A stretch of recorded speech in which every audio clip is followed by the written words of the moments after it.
நண்பர்களே, நான் இன்னைக்கு உங்களுக்கு ஒரு கதை சொல்ல போகிறேன். அந்த கதையை கேட்டு என்ஜாய் பண்ணுங்க. வாங்க கதைக்குள்ளே போயிடலாம். ஒரு காட்டில் ஒரு திருடன் வசிச்சுட்டு வந்துருந்தான். அவன் எப்படி வசிப்பான்னா, மரத்துக்கு மேலே பரண் போட்டு அந்த பரண் மேலே தங்கியிருப்பான். அவன் என்ன பண்ணுவான், தனியாக போகிறவங்கிட்டலாம் பணம் நகையெல்லாம் பிடிங்கிட்டு இப்படியே இருந்திருக்கான். அந்த ஊருக்காரங்களும் சரி போனால் போதும், அவன் திருடன் இருக்கட்டும்ட்டு அவன் இவங்க வரும்போதெல்லாம் ஓடிடுறது.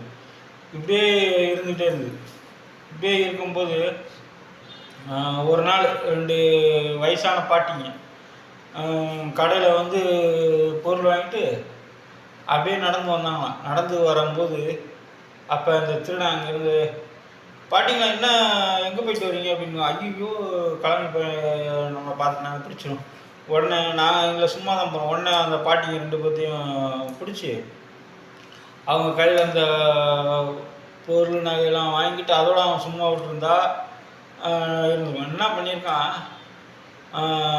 அவங்க என்ன இது பூட்டு அப்படியே அந்த 2 ஆயாவுக்கும் 2 பேர்த்தோட தலையும் சேர்த்து அந்த காலோட பூட்டு போட்டு விட்டான்.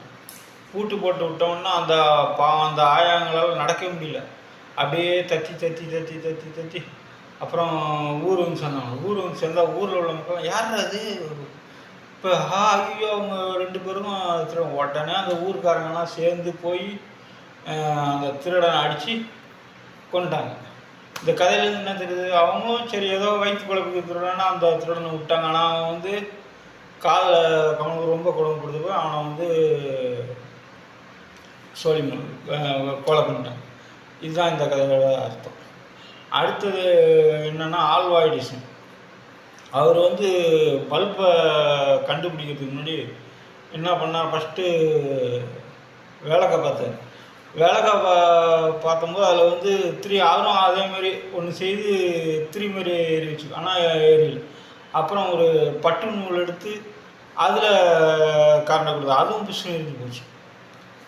அப்புறம் பட்டு நூல் இன்னும் என்னத்தையோ மிக்ஸ் பண்ணி அவர் கடைசியில்